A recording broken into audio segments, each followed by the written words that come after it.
Welcome to Easter's Introduction to the Publisher's Weekly Digital Archive. Hello, my name is Christopher Group, and I am the product manager for the Publisher's Weekly Digital Archive, a nearly 150-year archive containing every issue of the well-known Publisher's Weekly trade news magazine going back to 1872.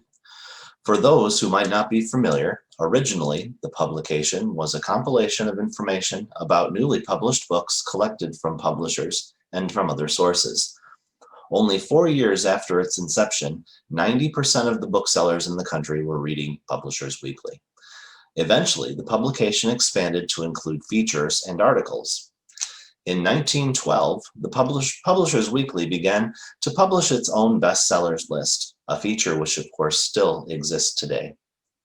Book reviews were added in the early 1940s and grew in importance through to the present day.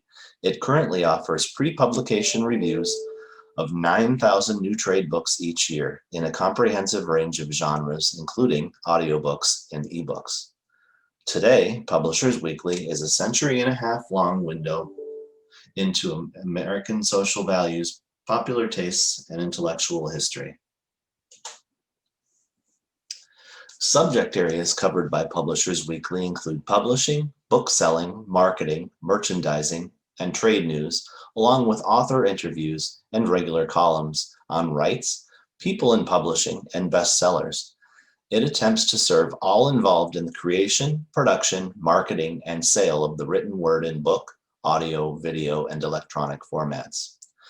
Publishers Weekly is widely considered the most authoritative publication in the domestic and international publishing industry. This makes the Publishers Weekly Digital Archive an ideal interdisciplinary resource for scholars in American studies, history, literature, and subdisciplines, and many other study areas. The Publishers Weekly Digital Archive is an exact replica of the print version in its entirety.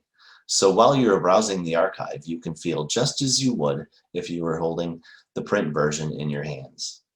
The archive has over 661,000 pages in total, dating back to its original issue in January of 1872. Today, the archive consists of nearly 400,000 book reviews and bestseller lists going back to 1912. There are also over 100 years of book trade statistical information. Library users access the Publishers Weekly Digital Archive with a very easy-to-use platform seamlessly using automatic IP authentication, so no user names and passwords are required. All issues are scanned into beautiful, full-color, high-resolution images directly from the print magazine itself. The OCR is nearly impeccable, as well as allowing for the fully searchable text to provide you the most valid results. Registered users are also able to correct the OCR text in a wiki-style text correction tool when they spot an anomaly. The archive is available 24 hours per day and 7 days per week, so even when your library is closed, researchers can have access to exactly what they need. Having access to the archive will also allow your library to free up valuable shelf space. Now let's take a look at some examples demonstrating the features and tools of the Publishers Weekly Digital Archive platform.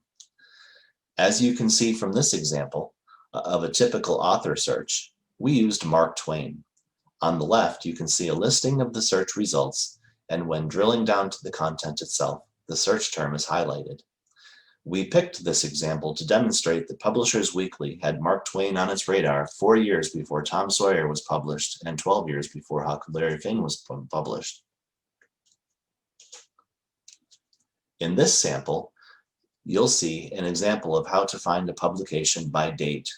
Choose the year, the month, and then select that date and view the full image. The Publishers Weekly Digital Archive is offered to academic libraries as a simple one-time purchase. Libraries can continue subscription with an ongoing annual update as well. There will be information at the end of the overall Eastview presentation about how you can obtain a trial of or purchase the archive, or if you already own the archive, how you can bring your archive up to date with the most current content available. Well, that wraps up my presentation today. Thank you for your attention. I hope you can see the great value in the Publishers Weekly digital archive, not only with its remarkably deep and authoritative contents, but also with the value of an easy to use yet powerful web platform, which will bring all that content to life. It truly supports a wide range of interdisciplinary research.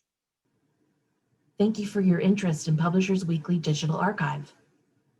For more information, go to Eastview's website, eastview.com/publishers-weekly, or request a trial by sending your inquiry to info@eastview.com.